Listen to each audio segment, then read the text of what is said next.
You're right, all. So I just wanted to comment on feedback. A few things happened over the weekend down in London. So arriving into London on Thursday evening, I made a bit of a mistake. Really, I went against my instincts and my intuition because basically my battery had run out, and I was being lazy. I should have changed it. There was plenty of time to change the battery, and as a result, I missed the video footage of the event that happened when I got to Waterloo Station. So I came up from the underground into the bit where you got I suppose it would be sort of National Rail, South Western Rail area. And the first thing I was kind of greeted with as I was coming towards the escalator, there was a black African guy, a black guy, kicking off with a member of the train staff. I'm not slagging off black people there. I'm just saying what I saw. All right. So the member of the train staff was holding up a body camera to this guy's face. There's a good gap between the face and the camera. It's probably about half a metre, something like that. It wasn't like he was shoving it right in his face and he was defending himself. The black guy grabbed hold of the camera, chucked it on the floor, and then the train staff picked it up again, followed him up as he was trying to leave down to go to the escalator and put it in his face again. And then this black guy spat at the train staff. I should have been there to film it, but I was being lazy and didn't change my battery, and I've learned my lesson there, to follow me intuition.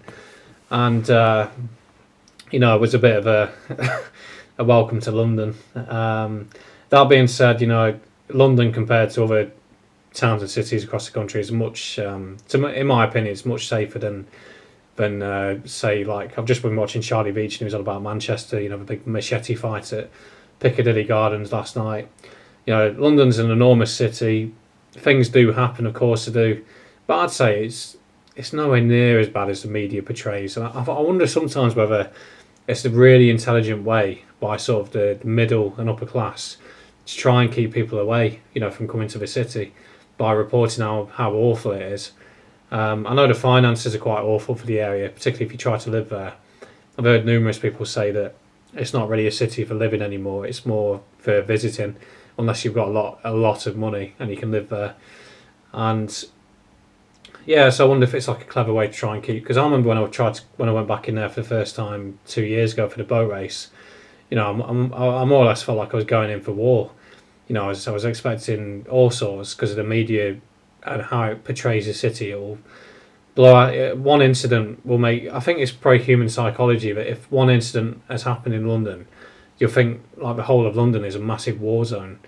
But nah, I've maybe one day something will happen and I'll be in the wrong place, wrong time, or meet the wrong person. But overall, in comparison to other towns and cities, I don't think there's a better place. I really don't.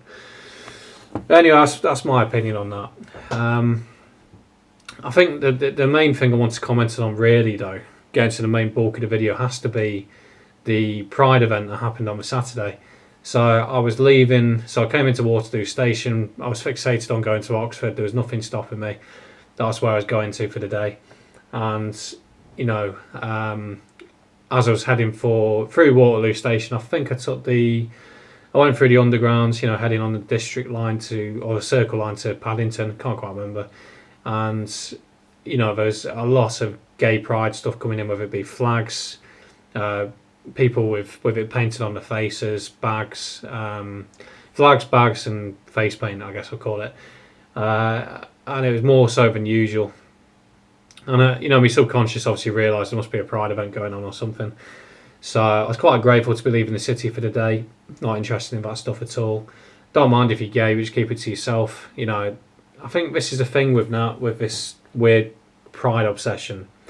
Could you imagine if you just randomly went up to a stranger and started telling them your sexual preferences? So, say if you were into like mature women in their, like late 40s, early 50s, if you were into, women in their early 20s, or if you're a woman and you get the idea. I could go on and on with examples, but what I'd probably say kind of normal sort of normal fetishes rather than all the deviant stuff.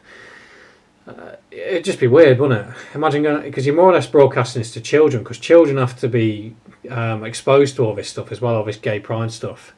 And like 10-year-old Tim or bloody 8-year-old Alice is going to turn to mummy and daddy and say, "What does this flag mean, mummy, daddy?" And they're going to have to explain, "Oh, it's when people of the same sex like to have sex." So you've got children now who have been exposed to all this. I suppose it is degenerate stuff, because really, when you get down to it, a plug and a plug isn't going to work, and a socket isn't going to work. A plug and a socket does work, and in civilized times, you can get away with a socket and a socket working, because there isn't really any natural predators to worry about. If we were living back in the woods, it wouldn't work, with all this gay stuff, because you need that natural bond. And the woman stays behind with the females will stay behind in the tribe looking after whatever. Maybe a couple of blokes will as well, doing all the chores and all that, and the blokes will go out hunting. That's the way it used to work back in the days of woods and tribes and what. I mean, look at Apocalypto. And I wasn't going to cover this, but I might as well do it now. In times of crisis, the law of nature kind of returns returns. And I'll give you an example. I noticed this at the Liverpool incident a few weeks ago. At the Liverpool incident, if you notice one thing, at the time, a lot of the blokes would have thought it was a Muslim car ramming or a car ramming or whatever. It doesn't have to just be a Muslim, but some sort of terrorist attack, basically. Now, if you notice, the blokes were running after the vehicle. The women were running away from the scene, and a lot of them were crying. Also, some men and women were protecting their children, getting out of the area. Some females were gathering their children, getting them out of the area.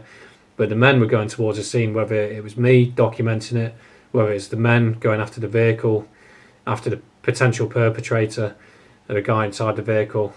And that's what I mean. In a time of crisis, the law of nature returns. Another example would be a couple of weeks ago, I was sat outside a pub, and there was a homeless guy come over he was going around the tables, come out of nowhere. I think he does it every night, but he goes around the tables, rummaging around in ashtrays, looking for cigarette butts and rollies to smoke. He's got issues. He's well known in the area, and he went over to these 3 young girls who were sort of 20 years old, somewhere around there, and started being a nuisance with them. They offered him a cigarette.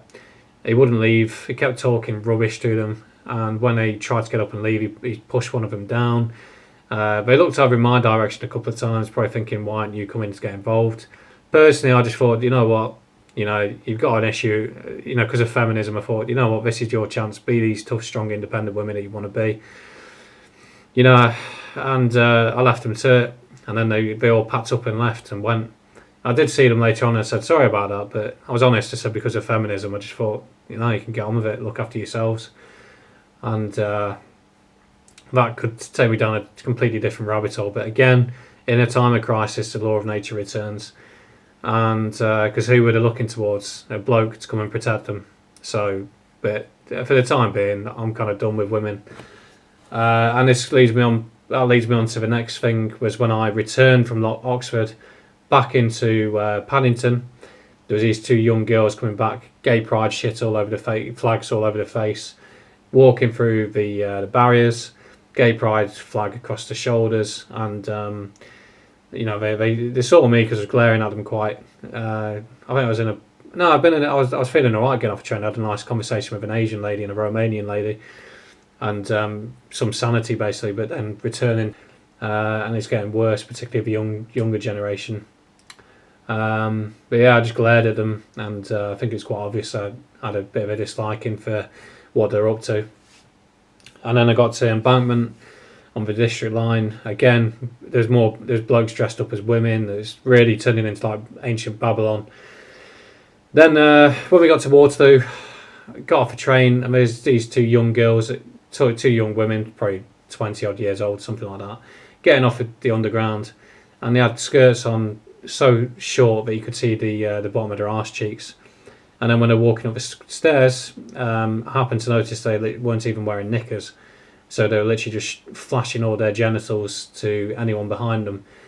And it did cross my mind for a split second to film it, because it'd be evidence of what I'm saying, and just kind of talking about the absolute degeneracy of a lot of people nowadays. When I was that age, to be fair, I was a total degenerate, because that was the culture I was born into and encouraged to be part of. Um, but I didn't say anything to them. But with hindsight, what I'm going to do next time if that happens again, I'm going to have a go at them and maybe even report them to the police for flashing. And because they could have kids. You could literally have kids right behind them, and they look up and they've got some young woman flashing her genitals towards them. And again, it just they don't do themselves any favors. These gay pride lot, it's just a big festival of the decline of the West. Basically, don't forget, pride is a sin. Pride comes before a fall, and also Pride Month. There's there's a reason why there's demon right in the middle of it all. DEMON. Demons in the middle. End of Pride, beginning of the month. You see what I'm saying? The 6 stripes on the pride flag, as I've said numerous times. A rainbow has 7 stripes. The devil's number 6, God's number 7. It's all inversion and twisting of the natural order of things. But like I say, pride comes before a fall, and ultimately, the birth rates are really low now across the Western world.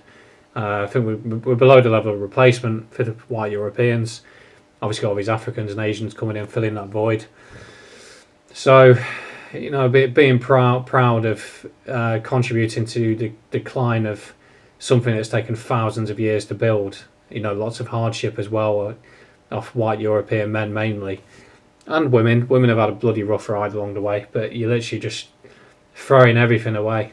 You really are, and you're showing pride in it as well, which is a bizarrest thing. I can't stop it. I can't necessarily change it. I mean, this little YouTube channel with barely any views won't really make much of a difference, but I thought I'd just comment on a few things that I've seen over the weekend and get it off my chest, basically. You can like it if you like it, you can dislike it if you do. It's just me commenting on what I've seen. There's a little bit of video footage I took around Waterloo Station on return, because it was just bloody gay pride stuff everywhere, and it's quite interesting. Last night, I sat at Waterloo Station having a pint before I departed London for the weekend, and just watching the behaviour of some young women. There's a couple of them caught my attention. They're all giving their diverse, exotic boyfriends a snog before departing on the train. It's just basically a massive middle finger at everyone in the past who built this country. Now you're all jumping into bed with Africans and Asians that are moving here. Yeah, but anyway, so I won't deliberate any further. That's just a few things I've seen over the weekend, so that's it.